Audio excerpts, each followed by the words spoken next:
आखाती देशांमध्ये सुरू असलेल्या युद्धाचा फटका फक्त घरगुती आणि व्यावसायिक गॅसलाच बसला असं नाही आहे आणि या सगळ्या गॅसच्या अनिश्चिततेमुळे फक्त हॉटेल व्यावसायिकांनाच फटका बसला असं देखील नाही आहे।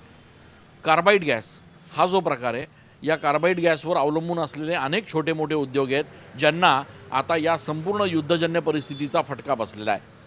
कार्बाईड गॅस हा खास करून वेल्डिंगसाठी वापरला जातो।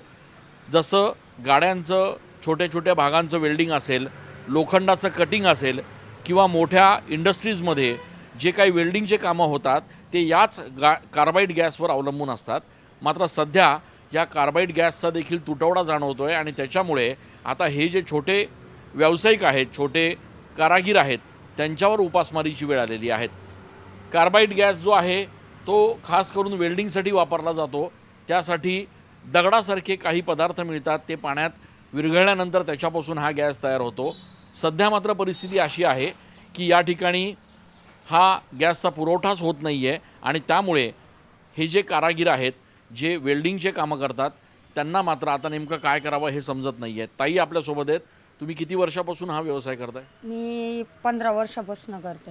बरं, आम्हाला फक्त सांगा, हा वेल्डिंगचा गॅस जो आहे तो कसा तयार होतो? ते कार्बाईड असतं, दगडासारखे पदार्थ असतात, ते टाकीमध्ये टाकले का ते वितळून त्याचा गॅस तयार होतो। तर सध्या 10-12 दिवसापासून आम्हाला त्याचा तुटवडा जाणतोय, तर आमच्या रोजीरोटीवर थोडासा फरक जाणवलेला आहे। पण तुम्ही ज्या वेळेला गॅस घ्यायला जाताय किंवा विचारायला जाताय त्यावेळेला तुम्हाला काय उत्तर मिळतं नेमकं? दुकानदार म्हणतात की आमच्याकडं तेवढा पुरवठा नाही आहे, थोडासा शॉर्टेज आलेला आहे, तर त्याच्यामुळे आम्हाला थोडासा त्याचा तुटवडा जाणवतोय। ते म्हणतात का आमच्याकडं तिकडून वरतूनच माल येत नाही आहे, त्याच्यामुळे थोडंसं प्रॉब्लेम येतो। साधारण काय काय कामं या सगळ्या माध्यमातून केली जातात?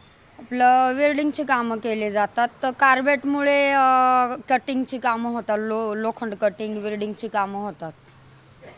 आपण बघतोय की हे जे छोटे मोठे कामं असतील, जे वेल्डिंगचे असतात, जे कटिंगचे असतात, ते कामं करण्यासाठी हा जो कार्बाईड वापरला जातो, या कार्बाईडचा सध्या शॉर्टेज जाणवतोय आणि याचा पुरवठा सुरळीत होत नसल्यामुळे या ठिकाणी या वेल्डिंग करणाऱ्या कामगारांचं पूर्ण काम सध्या ठप्प झाल्याचं बघायला मिळत आहे।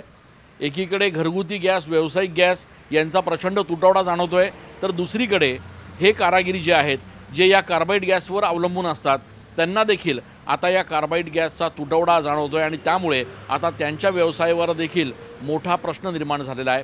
या सगळ्या संदर्भात अनिश्चिततेचे ढग जे आहेत ते सगळ्या छोट्या व्यावसायिकांवर सध्या जाणवत आहेत आणि त्यामुळे ही परिस्थिती नेमकी कधी सुधरेल, नेमकं सुरळीत सगळा पुरवठा कधी होईल, याबाबत आत्ता तरी कोणीही सांगू शकत नाही आहे। कॅमेरा पर्सन आकाश शेवलेसह मी चंदन पूजाधिकारी, TV9 मराठी।